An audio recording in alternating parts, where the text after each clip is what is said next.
एक मकान में एक नीम का पेड़ था, जिस पर एक कौवा रहता था। वह बड़ा दयालु प्रवृत्ति का था। उसी मकान में ही एक कबूतर ने घोंसला बना रखा था। दोनों में कोई मित्रता नहीं थी। कौवे ने कई बार कबूतर से दोस्ती करने का प्रयत्न किया, लेकिन हमेशा कबूतर ने यह कहकर टाल दिया कि देखो मैं कितना गोरा हूँ और तुम हो एकदम काले।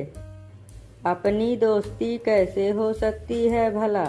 बेचारा कौवा मन महसूस कर रह जाता, लेकिन कबूतर की बात का कभी बुरा नहीं मानता था।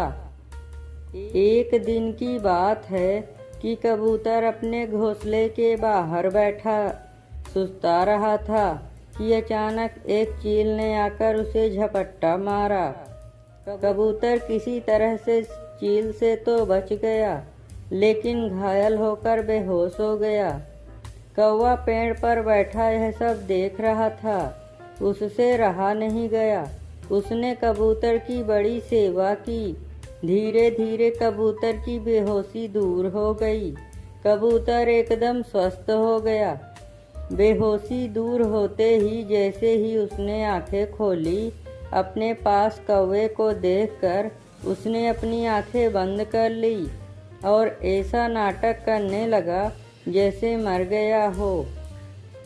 उसकी यह दशा देखकर कौवे ने धीरे से कहा, भैया डरो मत, अब तुम बिल्कुल स्वस्थ हो। मैं तुम्हारा दोस्त हूँ, दुश्मन नहीं। तुम कई दिनों से बीमार पड़े थे, मैंने ही तुम्हारी देखभाल की है। कबूतर बोला, तुमने मेरी देखभाल क्यों की? तुम काले हो, मैं एकदम गोरा चिट्ठा। अपना साथ कैसे हो सकता है भला?